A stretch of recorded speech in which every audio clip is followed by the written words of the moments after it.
Il y a beaucoup de gens dans ma communauté qui ils me demandent, enfin, ils te demandent du coup, comment on peut commencer quand on n'a rien, tu vois? Genre, en fait, il y a une majorité qui veulent avoir une indépendance financière, très clairement, dans le dropshipping, mais pas que dans le dropshipping. Disons que le dropshipping, ça leur donne une base marketing, mais plus dans le consulting, dans le freelance, dans le copywriting, dans la gestion automatique des emails derrière. Et si tu aurais un conseil, en fait, un conseil de comment ils peuvent commencer, quelle est la chose la plus simple, tu vois, pour commencer? Est-ce qu'ils commencent sur YouTube? Est-ce qu'ils commencent sur Facebook? Je conseille toujours aux gens de commencer par cibler un problème. Notamment Ouais, parce que tu peux parfois monter une audience et te mordre un peu les doigts derrière en te disant j'ai du mal à monétiser, j'ai du mal à vendre. d'accord. Notamment si tu as une audience qui est plus là pour le divertissement, etc. Tu vois. Donc ouais, moi j'ai un concept que je donne notamment dans le déclic, qui est le problème dur. Donc dur, c'est un acronyme. J'étais assez fier de cet acronyme parce qu'il rentre super bien. En fait, c'est Ok. douloureux, urgent et reconnu par le prospect en question. Donc là, si tu veux résoudre un problème à quelqu'un, faut qu'il ait un problème qui soit douloureux, donc qui lui fait vraiment mal, pas un truc vite fait, tu vois. Ouais, ça serait bien que tu vois, je sois plus musclé, mais au final, je m'en fous un peu. Tu vois, il faut que la À personne elle soit peine pas. bien, il faut que je sois plus musclé parce que je me sens ultra insécure quand je vais en boîte et tu vois, faut que ce soit douloureux. Urgent, il faut que la personne ait envie de faire quelque chose maintenant. Donc plus un problème est urgent, notamment, tu vois, c'est le fameux cas. Enfin, le cas cliché un peu du textbook marketing, c'est quelqu'un qui a des hémorroïdes ou un truc comme ça, tu vois, il est sur, ah, tiens, il faut le résoudre maintenant. Versus un problème qui est pas urgent. Tu vois, typiquement, la séduction, ça peut être un truc qui est pas si urgent que ça. Ou parfois, les gens procrastinent de le faire. Ou ça peut être un truc, tu vois, le truc typique. Donc, si le truc typique, c'est les hémorroïdes, un truc où il y a vraiment une douleur immédiate, le truc typique du problème pas urgent, c'est OK, tu vas vivre plus longtemps, tu vois. Je vais te donner Ok. les trucs de santé, tout qui vont t'aider à vivre plus longtemps. Et, tu vois, le genre, c'est pour ça que dire aux gens d'arrêter de fumer, ouais, OK, tu vas perdre de l'espérance de vie et tout. Les gens continuent à fumer, tu vois. Alors que pourtant, la cigarette, c'est vraiment un truc ultra, ultra, ultra nocif. Et donc, globalement, si tu dis aux gens, ouais, tu vas prendre mes vitamines et quand tu auras 75 ans, tu iras mieux, tu vois, c'est tellement loin, c'est tellement peu urgent que les gens vont jamais le faire, tu vois. Et les gens vont jamais payer maintenant pour un problème qui est très lointain. En tout cas, la majorité des gens vont le faire. Et le troisième point, c'est que ça soit reconnu. Donc, c'est éviter au maximum de devoir convaincre la personne qu'elle a un problème.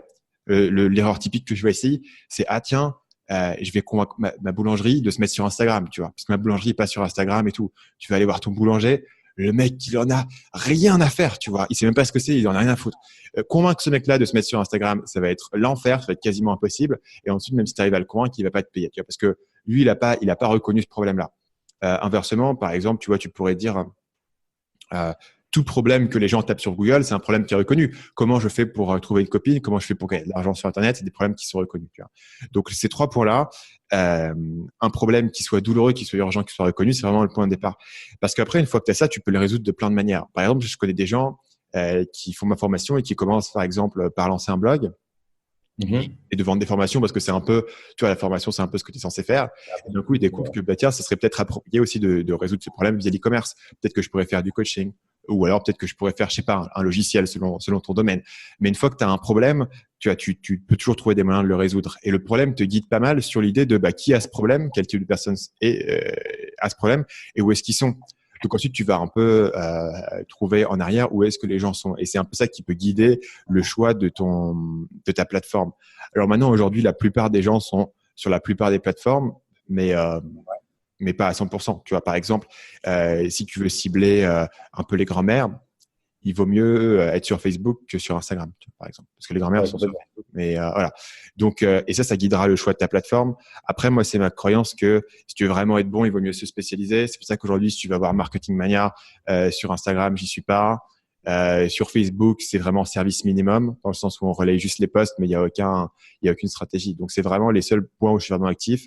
C'est YouTube, où je suis vraiment, maintenant, j'ai une deuxième chaîne qui est active et le podcast. C'est vraiment les deux trucs, tu vois, sur lesquels je me suis concentré. Donc après, c'est aussi un choix perso, tu vois, par rapport à ce qui fonctionne pour toi. J'ai pas Mhm. d'accord pourquoi j'ai choisi le podcast parce que c'est un format qui s'adapte à la manière dont moi je réfléchis. Et après, YouTube, en fait, c'est révélé assez approprié par rapport à ce que je voulais partager.